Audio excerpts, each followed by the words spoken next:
बिस्मिल्लाहिर्रहमानिर्रहीम। अस्सलामु अलैकुम नाज़रीन, मेरा नाम है हकीम मोहम्मद नईम और आज के इस वीडियो में आपको खुश्क आमला के चंद फ़ायदे और इस्तेमाल बताने वाला हूँ। वीडियो में आप खुश्क आमला का फल देख रहे हैं और ताज़ा आमले की तरह खुश्क आमला में भी बहुत ज़्यादा ग़िज़ाई और अद्वियाती फ़ायदे मौजूद होते हैं।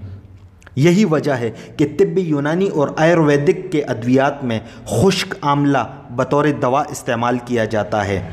खुश्क सर्द मिजाज रखने वाला ये फल बालों के सेहत के साथ साथ मैदे, हाज़मे और जिगर के अमराज के इलाज में अहम किरदार अदा करता है।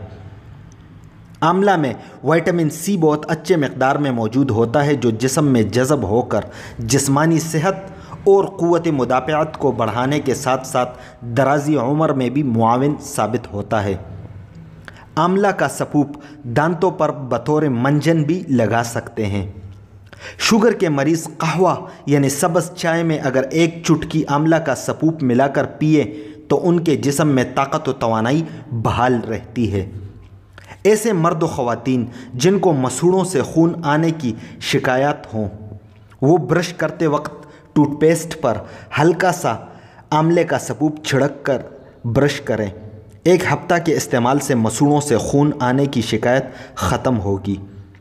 ऐसे मर्द व ख़वातीन जिनको हाथों पैरों में जलन, जिस्म में गर्मी की ज़्यादती, दिल की घबराहट और जिस्मानी थकावट महसूस होती है वो खुश्क आमला के 10 दाने धोकर 1 गिलास पानी में रात को भिगो दें।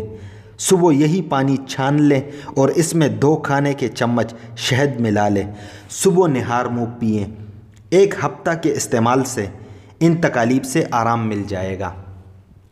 दोस्तों, ये था आमला के फ़वाइद के हवाले से आज का मेरा वीडियो।